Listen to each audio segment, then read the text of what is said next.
Hi friend, this is Ritika and welcome to my vlog and very good morning. আজকে কিন্তু সকালবেলা থেকেই আমাদের বাড়িতে কাজবাজ হচ্ছিল, কারণ আমাদের বাথরুমের শেডটা উড়ে গেছিলো ঝড়ে, তো ওটাও লাগানো হয়েছে। আর আমাদের কিন্তু পাম্পটা মানে পাম্পটায় কিছু হয়নি, আমাদের পাম্পের যে লাইনটা আছে পাইপটা ওটা ফেটে গেছিলো, তো ওটাও ঠিক করাতে এসেছিলো লোক। তো সেটা সব কাজবাজ করে আমি কিন্তু এখন চুল আঁচড়াতে বসে গেছে। এখানে কিন্তু আমার চুল আঁচড়ানো কমপ্লিট পুরো।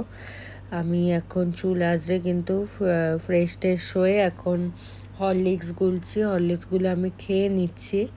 খেয়ে কিন্তু আমি এখানে রেডি হয়ে গেছি, আমার আজকে ট্রেনিং আছে, তো আমি আজকে রেডি হয়ে কিন্তু এখন ট্রেনিংয়ের উদ্দেশ্যে বেরিয়ে যাচ্ছি।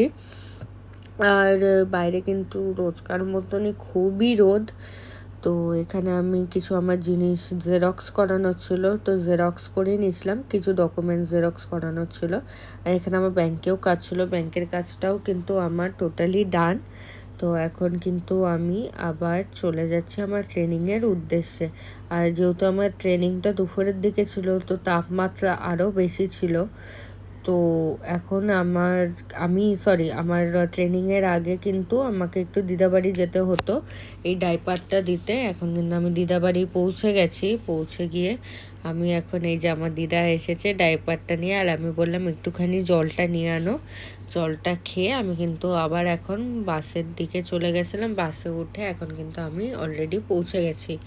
পৌঁছে গিয়ে আমি আবার আমার ট্রেনিং কমপ্লিট হয়ে গেছিলো, তো আমি আবার বাড়ির উদ্দেশ্যে কিন্তু বেরিয়ে গেছিলাম।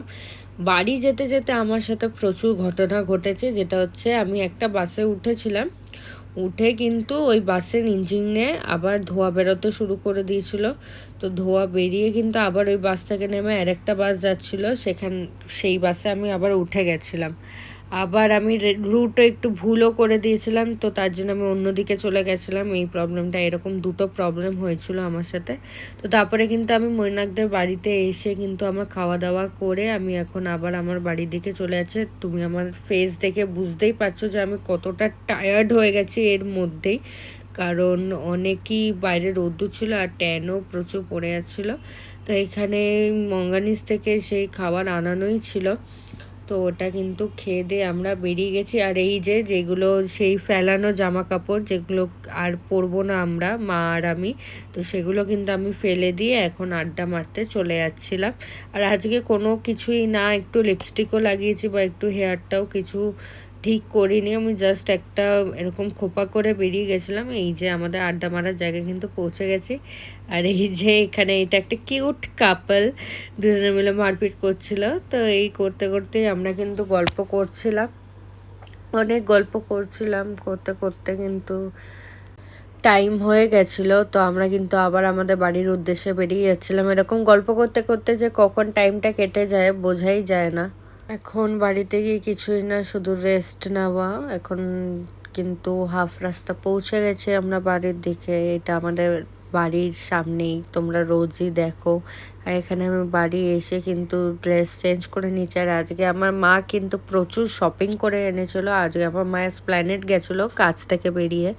তো এখানে কিন্তু এই দেখো একটা লুই ভিটনের ব্যাগ এনেছিল। সেই লুই ভিটনের ব্যাগটা কিন্তু খুব সুন্দর ছিল, ঠিক আছে।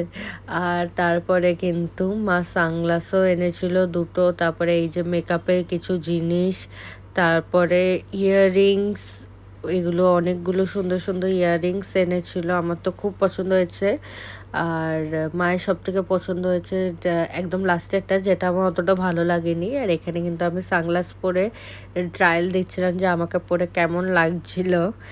আর এখানে ভালোই লাগছিল, মা বলছিল কোনো মেকআপ ছাড়া এমনি জাস্ট নর্মাল পরছিলাম। এখানে আমি একটা লিপস্টিক পরেও কিন্তু ট্রায়াল দিচ্ছিলাম যে কেমন লাগছিলো, ঠিকই লাগছিলো। আর এখানে কিন্তু আমি ডিনার করতে করতে টিভি দেখতে দেখতে আমার ডেটা এন্ড করব।